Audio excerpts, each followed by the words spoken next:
Mi familia me internó en una clínica psiquiátrica y me hicieron creer que estaba loco para poder vender mis propiedades, pero logré conseguir un abogado y forzar una audiencia. Sin embargo, el juez les creyó a ellos y ahora no tengo dinero, ni casa, ni familia. Siempre supe que en mi familia había algo jodido, algo podrido que se escondía debajo de las sonrisas navideñas, de los abrazos de cumpleaños y de las bendiciones en acción de gracias. Lo sentía desde niño, como una astilla enterrada bajo la piel que uno no puede sacar pero que tampoco olvida.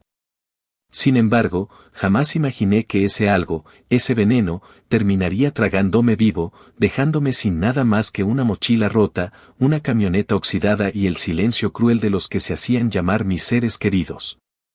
No fui perfecto, ni mucho menos, pero todo lo que tenía, mi nombre, mis propiedades, mi salud mental, me lo gané a pulso, con años de trabajo en la espalda, soportando calor, lluvia, accidentes y jornadas de 14 horas sin chistar, sin quejarme, sin esperar más reconocimiento que el maldito depósito en mi cuenta cada viernes. Y aún así, me lo arrancaron todo de la forma más sucia posible. Durante años trabajé como inspector independiente de construcciones en Tampa, Florida. No era millonario, pero me iba bien. Muy bien. Tenía 3 propiedades a mi nombre, 2 dúplex en Ybor City y una pequeña casa remodelada con mis propias manos en Seminole Lakes, a unas cuadras de la cervecería principal. Había aprendido desde joven que en este país uno tiene que asegurarse su vejez, porque nadie te va a salvar cuando ya no puedas levantar un martillo o subirte a un andamio.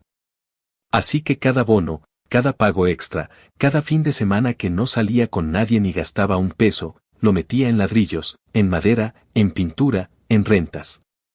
Yo no tenía hijos, ni esposa, ni perro.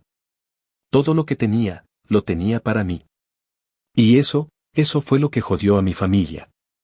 Porque ellos creían que todo lo que tenía era de todos, como si mi esfuerzo les perteneciera por default, como si por el simple hecho de compartir sangre pudieran meter las manos en mis bolsillos cuando quisieran.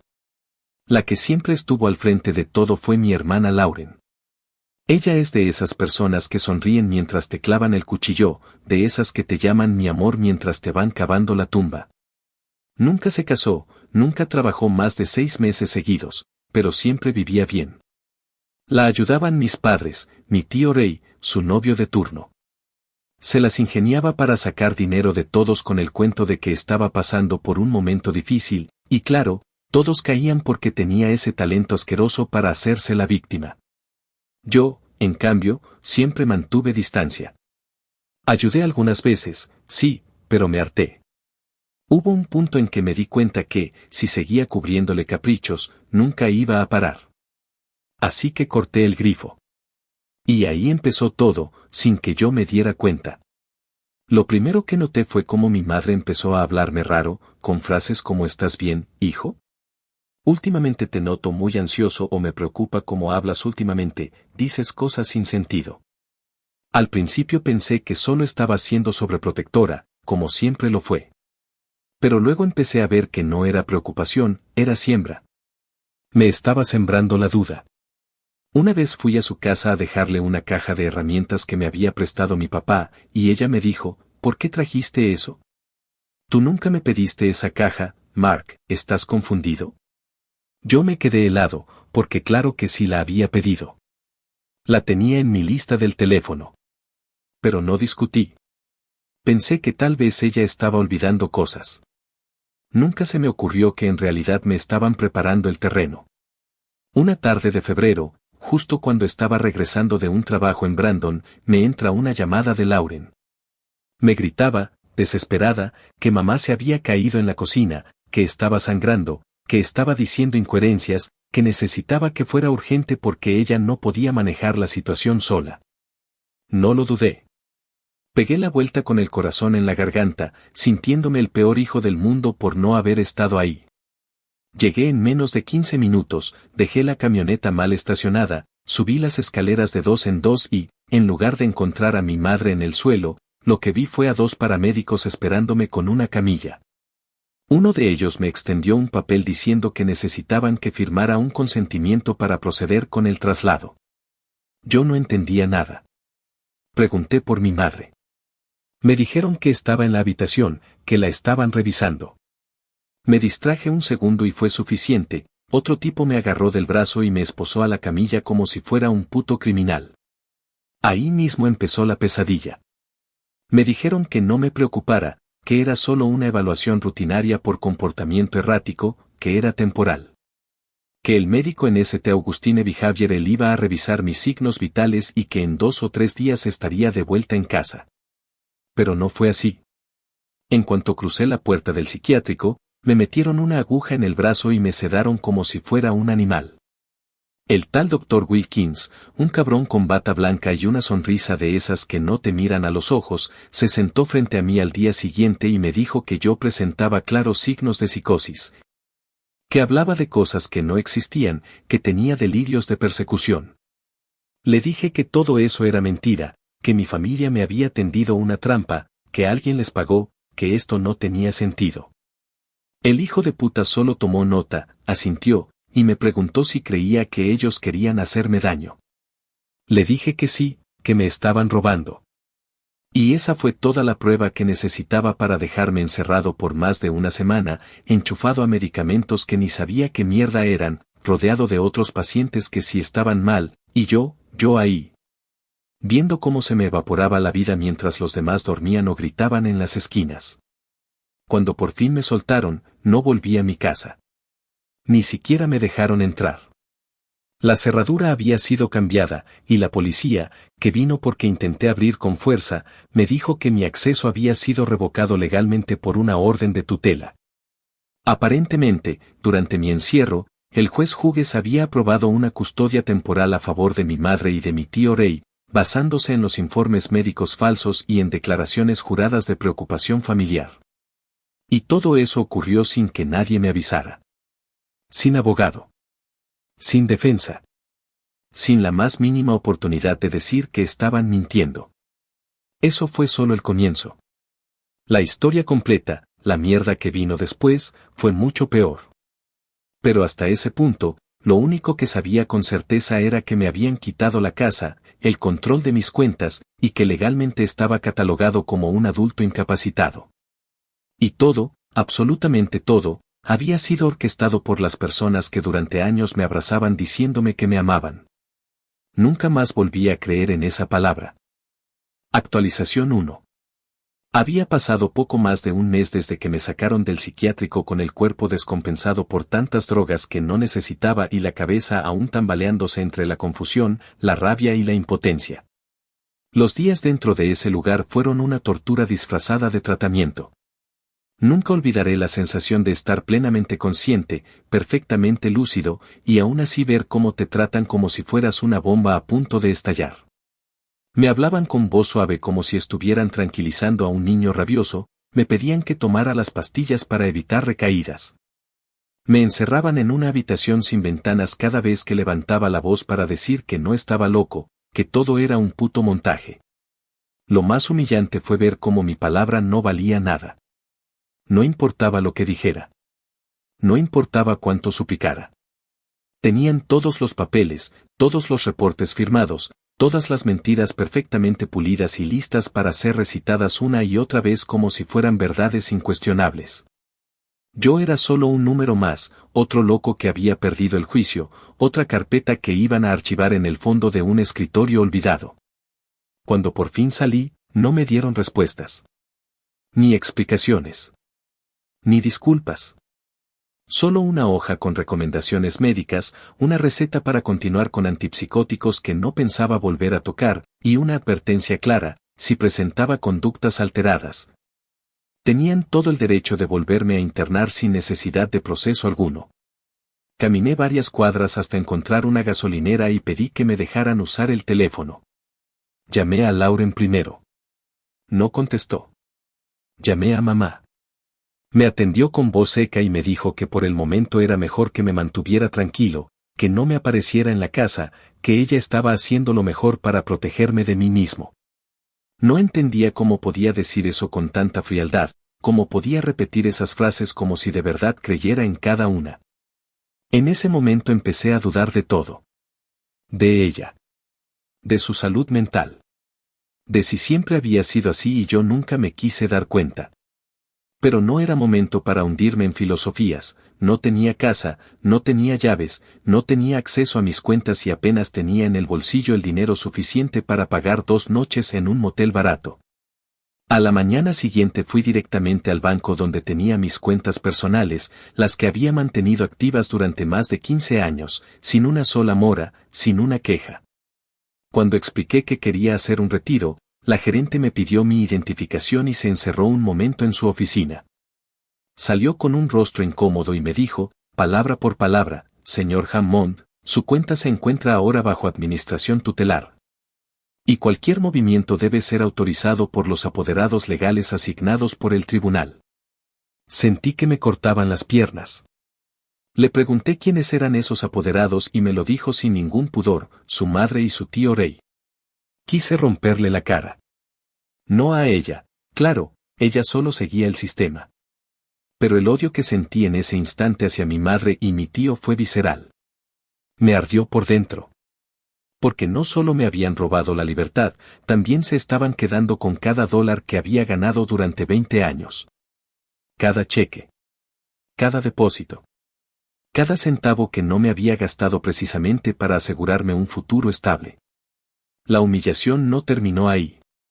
Al salir del banco fui hasta la casa de Seminole Lakes. Había comprado esa casa hacía 5 años. La había remodelado completa. Me había dejado las uñas quitando baldosas, lijando marcos de ventana, instalando cañerías, pintando hasta el último rincón. Era mía. Completamente mía. Y ahora tenía un letrero enorme que decía propiedad privada.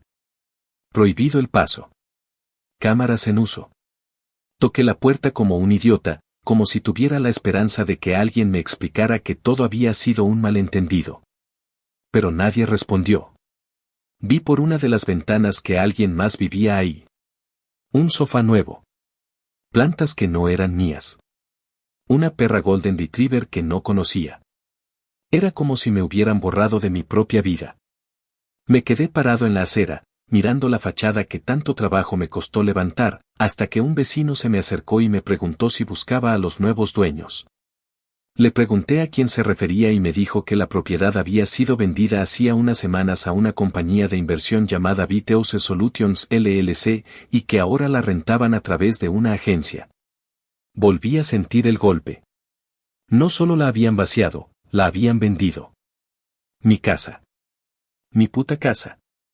No pude más. Caminé hasta una comisaría y exigí que se investigara el fraude. Les conté todo, les mostré la hoja de alta del psiquiátrico, les hablé de la tutela, de las firmas, de los reportes falsos. Me escucharon como si estuviera contando una historia de ciencia ficción. Uno de los oficiales me pidió que me calmara porque si no iban a tener que llamar a servicios sociales. Ahí me di cuenta de que, al tener la etiqueta de inestable en mi historial, ya no era una víctima. Era un loco reclamando cosas que no entendía. Y claro, ¿quién le cree a un loco? Los días que siguieron fueron una cadena de golpes que no terminaban. Intenté contactar a un abogado, pero ninguno quería involucrarse sin una revisión previa del expediente. El problema era que todo el expediente estaba amañado desde el primer día. Cada palabra, cada nota, cada firma.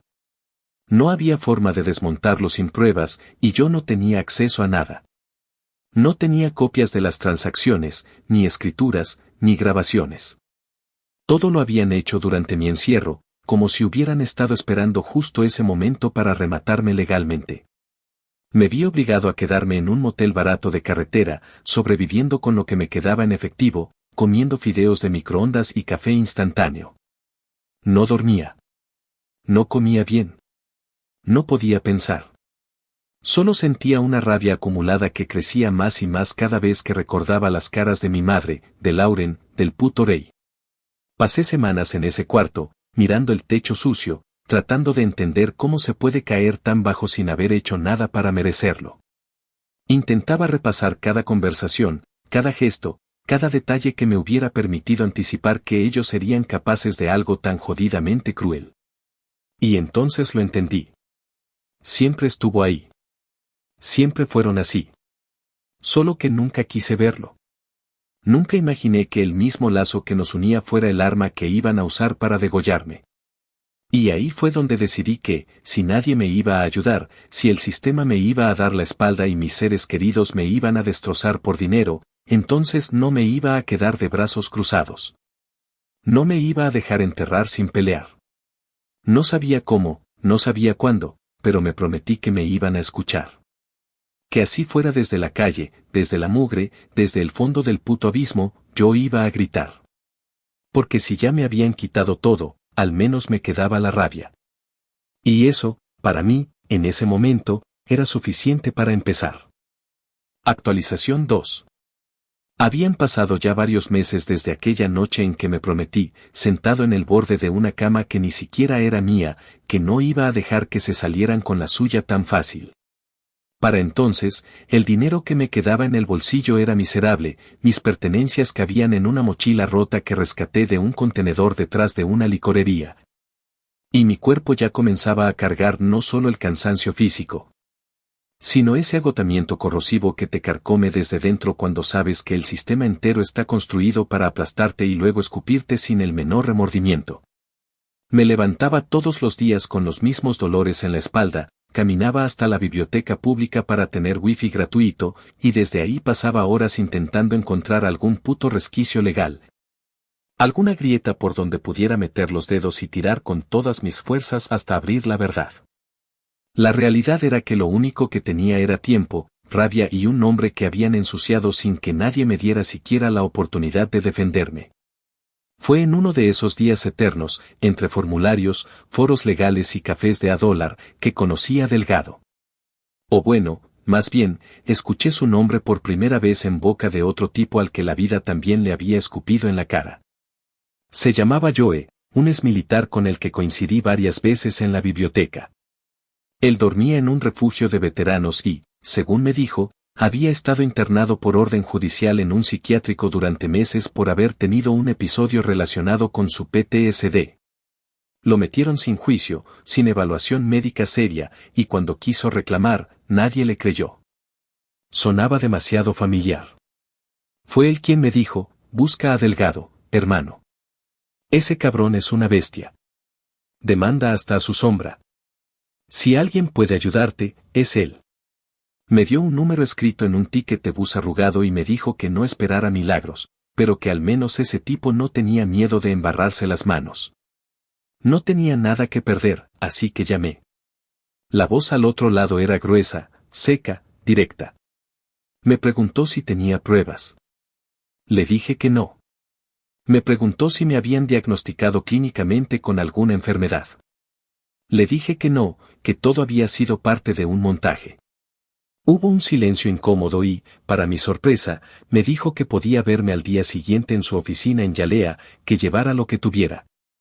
Tomé un bus Greyhound esa noche, con lo último que me quedaba en efectivo, y llegué reventado, sucio y sin haber dormido nada. Cuando me recibió, me miró de arriba abajo y dijo, ¿tú eres Mark? Te ves jodido. Pasa. La oficina de Delgado era un caos. Papeles por todas partes, ceniceros llenos, una cafetera que parecía no haber sido limpiada desde la administración de Butch, y una secretaria que no levantaba la mirada del computador ni aunque se cayera el techo. Me senté frente a él, le conté todo con lujo de detalles, y cuando terminé, sacó una libreta, anotó 3 nombres, el juez Hughes, el Dr. Wilkins y mi tío Ray. Me dijo que todos los conocía, que ya había tenido roces con ellos y que no le sorprendía una mierda lo que le estaba contando. Pero también me advirtió que sin pruebas reales, más allá de mi testimonio, iba a ser muy difícil mover algo. El sistema no funciona porque todos sean unos idiotas. Funciona porque todos se cubren entre ellos. Si Wilkins metió la mano, Hughes lo supo. Y si Hughes firmó sin investigar, fue porque alguien le pasó algo por debajo. Lo que me estás contando no es nuevo. Es asqueroso, pero no nuevo. Le pregunté si iba a ayudarme. Me miró, encendió un cigarro y dijo, sí, pero si vamos a hacerlo con los dientes. No esperes justicia, espera guerra. Con su ayuda, comenzamos a armar un caso civil por abuso de tutela, fraude patrimonial y negligencia médica. Yo apenas entendía los términos legales, pero él los escupía como si fueran parte de su ADN. Mandó a pedir el expediente del hospital, los registros bancarios, las escrituras de las casas y cada documento que pudiera demostrar el movimiento de bienes durante mi tiempo encerrado. Yo veía cómo trabajaba con una rabia casi tan grande como la mía. Me dijo que había visto muchos casos como el mío, pero que pocos sobrevivían más de 6 meses sin romperse. Tú sigues aquí, y eso jode más que cualquier demanda, me soltó un día. Pero por más que intentábamos avanzar, cada puerta que tocábamos estaba cerrada. El juzgado ponía trabas. El hospital no respondía a las solicitudes. El banco alegaba confidencialidad. Y lo peor, los abogados de mi familia respondían a todo con un ejército de recursos legales que solo podían pagarse con el dinero que me habían robado. Cuando finalmente logramos forzar una audiencia preliminar, Delgado me dijo que lo mejor era que no hablara, que mi imagen ante el juez estaba tan deteriorada que cualquier cosa que dijera sería usada en mi contra. Me senté al fondo de la sala, vestido con una camisa prestada, viendo cómo mi madre fingía llanto mientras decía que todo lo que había hecho era por mi bienestar. Lauren ni siquiera asistió. Ray, en cambio, apareció con traje nuevo y un puto pin de la bandera en la solapa, como si fuera un maldito senador. El juez Hughes los escuchó como si fueran viejos conocidos. Cuando Delgado presentó las inconsistencias, los documentos sin firma, las fechas que no cuadraban, los testigos que nunca fueron contactados. Hughes simplemente se encogió de hombros y dijo que todo eso carecía de peso jurídico significativo. Yo no lo podía creer. Estaba viendo con mis propios ojos cómo todo un sistema legal se acomodaba perfectamente para proteger a los mismos hijos de puta que me habían destruido la vida. Cuando Hughes falló a favor de mantener la tutela y ratificó que yo no tenía capacidad funcional comprobada, sentí que se me apagaba algo por dentro. Delgado, furioso, insultó al juez con un "esto es una jodida farsa" y se ganó una sanción por desacato. Lo sacaron de la sala escoltado por un oficial y yo me quedé ahí, solo, con las manos vacías, viendo cómo el tipo que había confiado en mí ni siquiera podía gritar sin que lo callaran. Cuando nos encontramos afuera, me devolvió los papeles que habíamos armado, me puso una mano en el hombro y dijo: "Lo intentamos, Mark. Pero este condado está podrido hasta los cimientos. Puedes seguir, pero yo ya no puedo hacer más sin pruebas nuevas. No gratis, al menos". Luego me entregó una factura de $5,000 por sus servicios. No me sorprendió. No me enojé. Solo asentí. Vendí mi camioneta al día siguiente para pagarle. A partir de ahí, volví a dormir en donde pudiera. Un parque. Una iglesia. El suelo de una casa en construcción donde trabajé 2 semanas por efectivo bajo la mesa.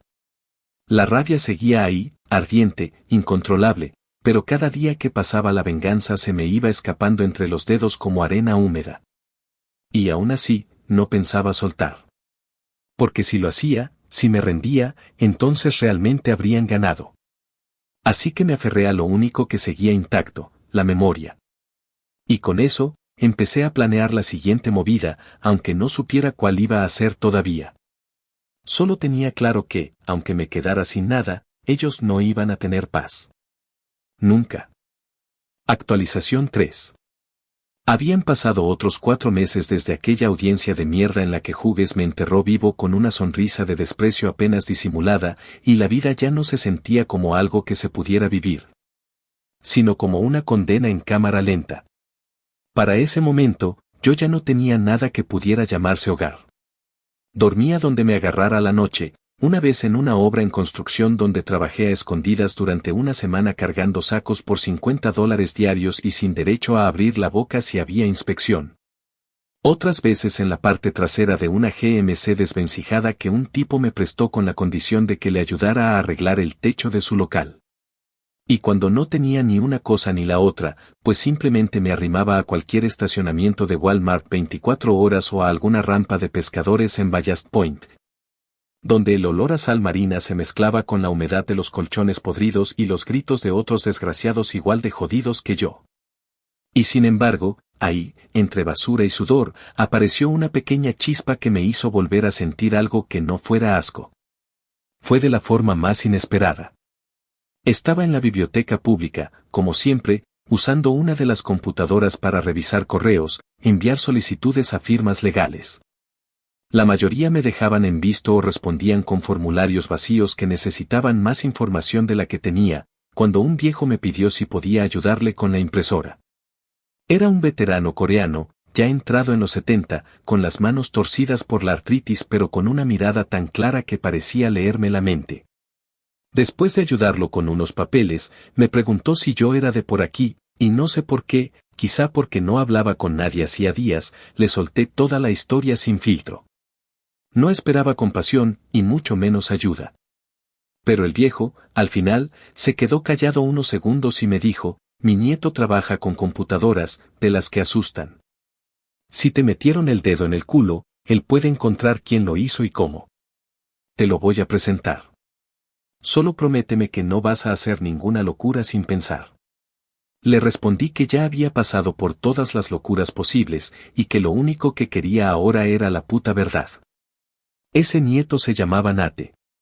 Tendría poco más de 25 años, flaco, tatuado, con un acento mitad cubano mitad gringo y una actitud que mezclaba arrogancia con aburrimiento.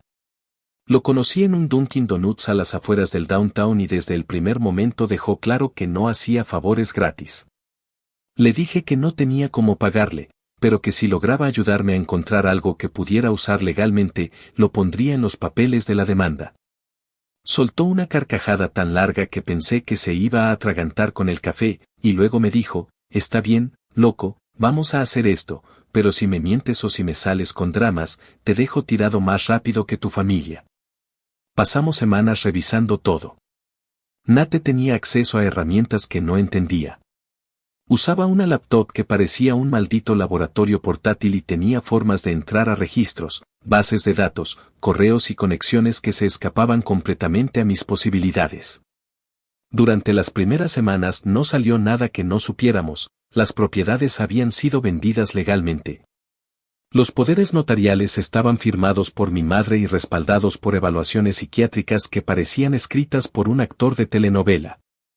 Pero un día, Nate me mandó un mensaje que solo decía, lo encontré, cabrón. Ven ya. Me lancé en bicicleta al lugar donde se quedaba, un garaje en ruinas convertido en laboratorio, y me recibió con los ojos inyectados de emoción y cansancio. Había encontrado correos electrónicos.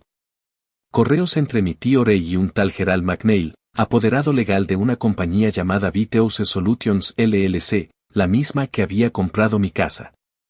En uno de esos correos, Ray le decía, una vez que el loco esté fuera del mapa, lo demás es trámite. Tengo a Hughes comiendo de la mano y Wilkins me debe más de lo que se atreve a admitir. El show está montado. Esas palabras me dejaron paralizado.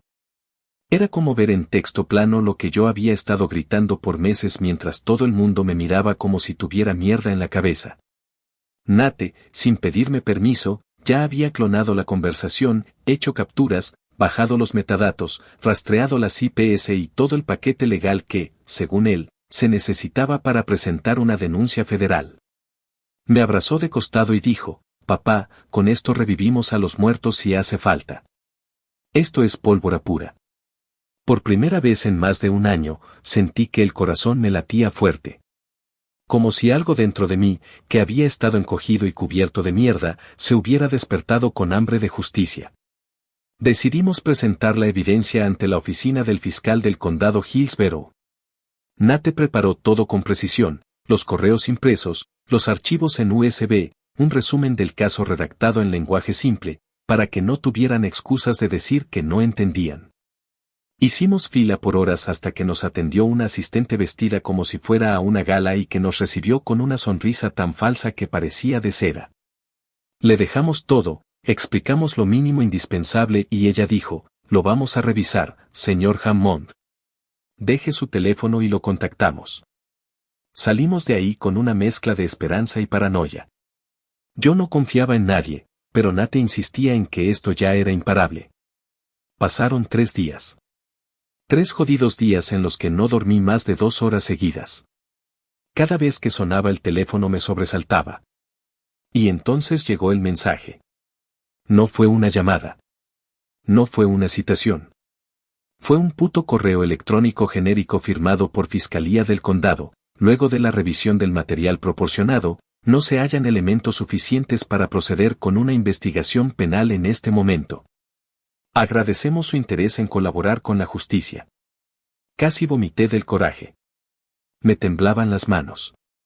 Le grité a la pantalla como si pudiera responderme.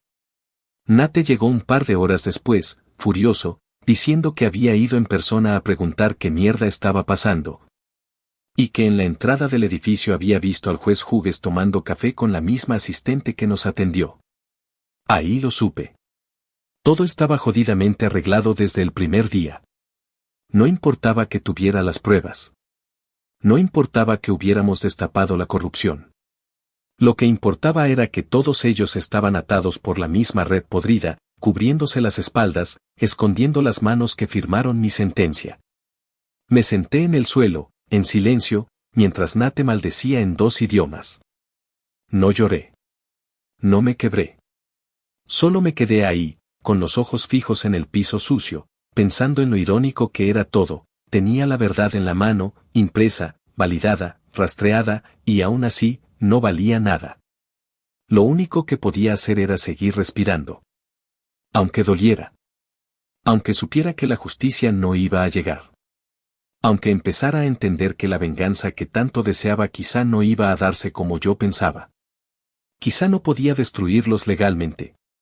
Pero no pensaba desaparecer. Porque si ellos tenían poder, yo tenía algo que todavía podía usar, la memoria. Y el tiempo. Y el puto rencor acumulado que me quemaba el pecho todos los días. Esa mierda, aunque no pagara las cuentas, aunque no devolviera mis casas, era lo único que todavía me mantenía de pie. Actualización 4. Pasaron poco más de 7 meses desde aquel último intento frustrado por llevar a la luz lo que me hicieron. 7 meses que se sintieron como décadas, donde cada día pesaba más que el anterior y cada noche era un recordatorio de que, aunque seguía respirando, ya no vivía. Lo que empezó como una injusticia brutal, ahora era simplemente mi realidad diaria. Me convertí en una sombra sin dirección, un tipo que flota entre estacionamientos, puentes y parques, que se baña en baños públicos o en duchas improvisadas del Inca. Y que se convierte en un fantasma incómodo cada vez que alguien lo reconoce. Porque sí, en Tampa no es difícil que te vean. La ciudad no es tan grande como para esconderte, y menos cuando tus desgracias corren de boca en boca por la misma familia que te enterró. Había dejado de contar los días en los que no comía 3 veces. A veces pasaban 2 sin probar nada caliente. Lo poco que conseguía era gracias a algún trabajito esporádico, pintar una barda, recoger escombros, instalar alguna malla, y cada dólar que ganaba lo estiraba como podía. Aprendí a elegir qué dolor valía la pena, si el del estómago vacío o el de la espalda partida por dormir encorvado en un asiento de vehículo que ya no corría más de lo que le daba la gravedad en bajada. Mi camioneta se volvió mi último refugio. No tenía placas actualizadas, las luces traseras estaban rotas y el motor era más una amenaza que una promesa. Pero dentro de ese cajón oxidado todavía sentía que era mío, como si en ese espacio reducido pudiera seguir teniendo algo que el resto del mundo no me había robado aún. Nate seguía en contacto, aunque cada vez con menos frecuencia. Se notaba que estaba perdiendo también la paciencia, no conmigo, sino con el sistema. Era joven, idealista a su manera, pero no tonto. Sabía que lo que habíamos destapado no era poca cosa, pero también sabía que nadie con poder quería mirar demasiado profundo por miedo a encontrar su propio reflejo. Aún así, cada tanto me llamaba o me mandaba mensajes para pasarme actualizaciones que, para mí, ya no cambiaban nada. Hasta que una tarde de septiembre, me dijo con una mezcla rara de emoción contenida y asco, Ray puso a la venta la segunda casa, bro. La de Ivor. Está pidiendo casi 100,000 por debajo del mercado, y todo está pasando rápido. Firma inmediata, 0 inspección, solo efectivo. Algo se está moviendo. No necesitaba ser un genio para entender por qué Ray estaba haciendo eso. La mierda que habíamos escarbado con Nate quizás no llegó a la fiscalía, pero sí se esparció lo suficiente en algunos rincones de Internet. Gracias a un blog de abogados retirados donde uno de ellos decidió publicar parte de lo que le habíamos enviado de forma anónima. Quizá no generó un escándalo nacional, pero sí el suficiente ruido como para que ciertos nombres comenzaran a sonar con frecuencia en foros. Mensajes privados y algunas cadenas de Facebook entre jueces jubilados y médicos frustrados. Rey, el mismo que alguna vez dijo que yo era un parásito con delirios de grandeza. Ahora tenía que mover las propiedades rápido antes de que la LLC fantasma en la que estaba metido se convirtiera en evidencia de lavado o evasión. Cuando supe que iba a cerrar la venta el viernes siguiente, sentí como se me encendía de nuevo algo dentro. Pensé en sabotearla, en buscar la forma de arruinar el cierre, de meterme en la casa antes de que el nuevo dueño entrara y prenderle fuego a cada habitación como venganza simbólica. Caminé por horas con una botella vacía en la mano, tratando de decidir si tenía el valor de hacer algo así. Pero luego recordé que ni siquiera tenía dinero para gasolina, que ni robando en una estación de servicio podría llenar un galón. Y entonces entendí que mi venganza, si llegaba, no iba a ser épica ni cinematográfica. No iba a tener fuegos ni sirenas ni titulares. Iba a ser lenta, sucia y silenciosa. Iba a ser lo que quedaba de mí jodiéndoles la paz. No me iba a morir, no iba a desaparecer. Me iba a volver ese maldito recordatorio que aparece cuando menos lo esperas. Así que me acerqué a la casa 2 días antes del cierre, en plena madrugada, con el rostro cubierto por la capucha y el alma llena de veneno. No llevé armas. No llevé herramientas. Solo una botella de orina que había guardado desde el día anterior y el impulso más primitivo que he sentido jamás.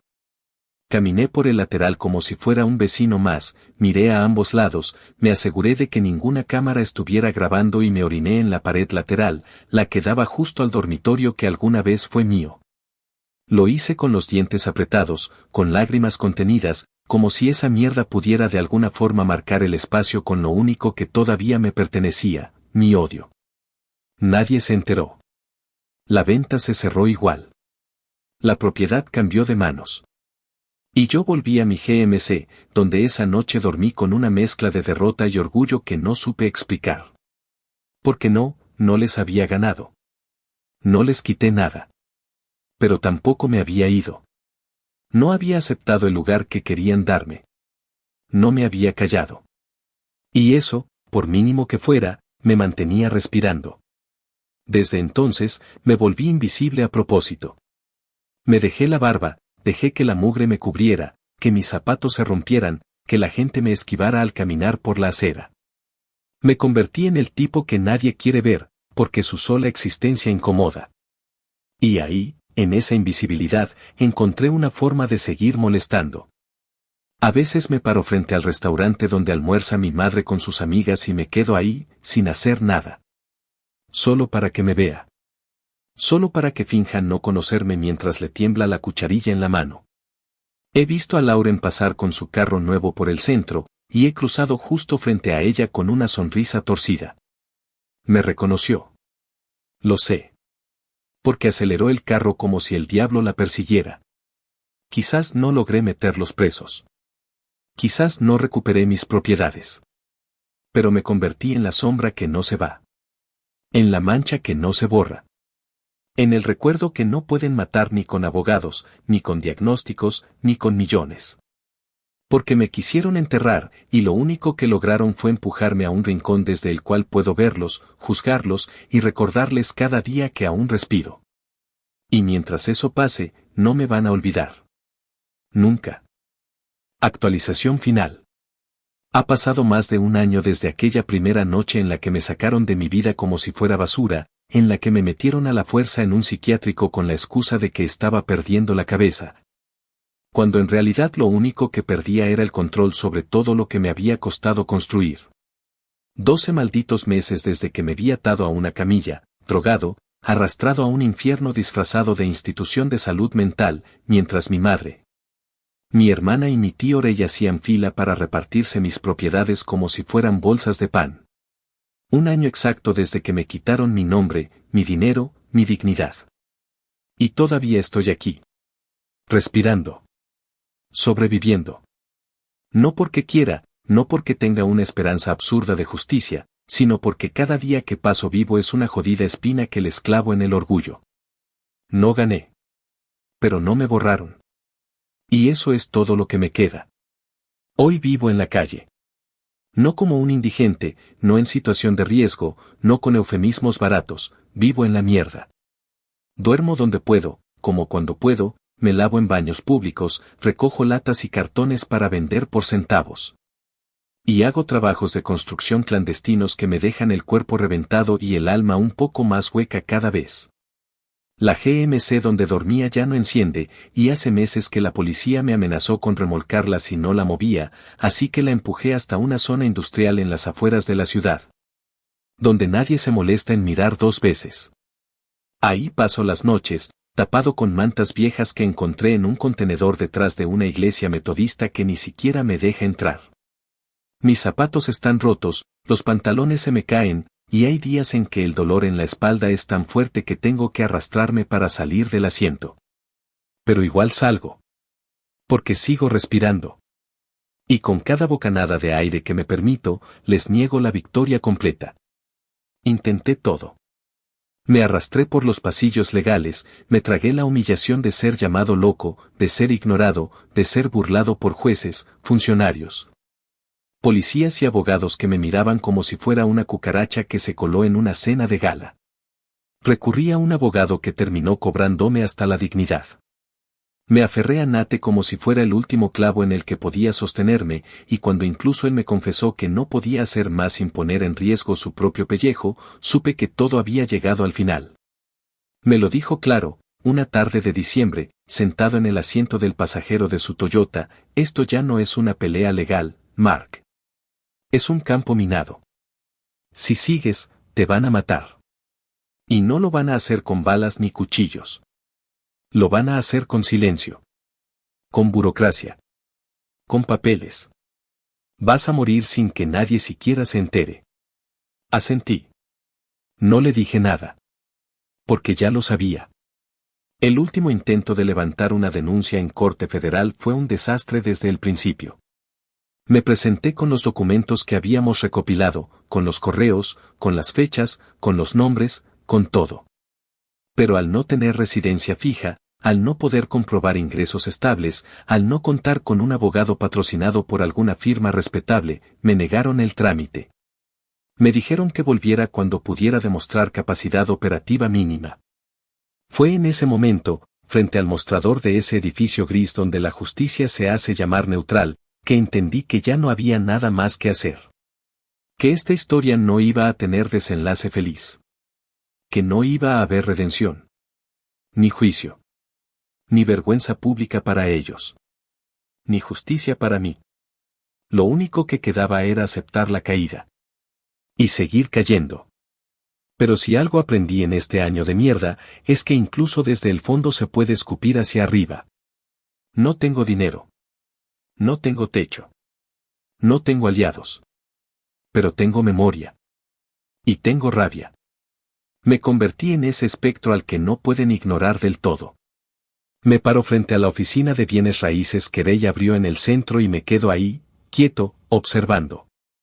No digo nada. No insulto. Solo dejo que mi presencia les reviente la tranquilidad.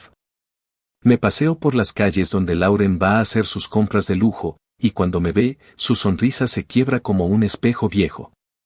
He entrado a las misas de la iglesia donde mi madre da clases de catequesis y me siento en la última fila, sin decir palabra, solo para que sepa que no me fui, que no me borraron. La última vez que me vio ahí, se tropezó bajando del altar. Me largaron a empujones, claro. Pero el temblor en su cara fue suficiente para justificar los golpes. Nadie me ayuda. Ni ONGs. Ni iglesias. Ni fundaciones. Estoy marcado. Llevo el estigma que ellos construyeron a propósito: el loco, el inestable, el peligroso. He pedido empleo en más de 20 sitios, y en todos, cuando llega el momento de la verificación, me dicen que encontraron irregularidades legales. Me tienen atrapado en un limbo donde no me dejan avanzar ni retroceder. Y aún así, no me rindo. Porque si algo sé hacer, es aguantar. Esa fue siempre mi maldita especialidad. Aguantar turnos dobles. Aguantar lluvia en el andamio. Aguantar el calor de Florida con la camisa empapada. Aguantar la espalda destrozada. Y ahora, aguantar esta vida miserable, no por dignidad, sino por terquedad pura. Algunos me dirán que ya debería soltar. Que debería buscar paz. Que el rencor me va a matar. Y probablemente tienen razón. Pero que me maten con odio, no con resignación. Porque si algo no pienso permitir, es que me recuerden como el tipo que se rindió. Me arrebataron todo. Me enfermaron. Me manipularon. Me llamaron loco. Y construyeron una mentira tan perfecta que hasta la ley se tragó el anzuelo. Pero yo no me lo tragué. Y no pienso hacerles el favor de desaparecer. Ellos pueden tener las casas, el dinero, los documentos. Pueden dormir en camas con sábanas nuevas y llevar sus vidas como si nada hubiera pasado. Pero cada vez que me vean en una esquina, cada vez que escuchen mi nombre susurrado por alguien, cada vez que sientan mi mirada clavada desde la sombra, van a saber que fracasaron. Que no pudieron enterrarme. Que su mentira, aunque triunfó en papel, no pudo borrarme del todo. Y si algún día, por alguna razón, el mundo decide mirar hacia este lado y preguntar qué pasó conmigo, qué fue de aquel tipo que lo perdió todo, entonces solo quiero que escuchen esto: no me fui. Sigo aquí. En la calle. En la mugre. En cada puto lugar donde ellos no quieren verme. Recordándoles que ni todo el dinero del mundo les va a comprar la paz que me robaron. Porque el infierno que me construyeron, yo se los devuelvo con presencia. Con mi silencio. Y con esta maldita resistencia que, aunque rota, nunca se va. Nunca.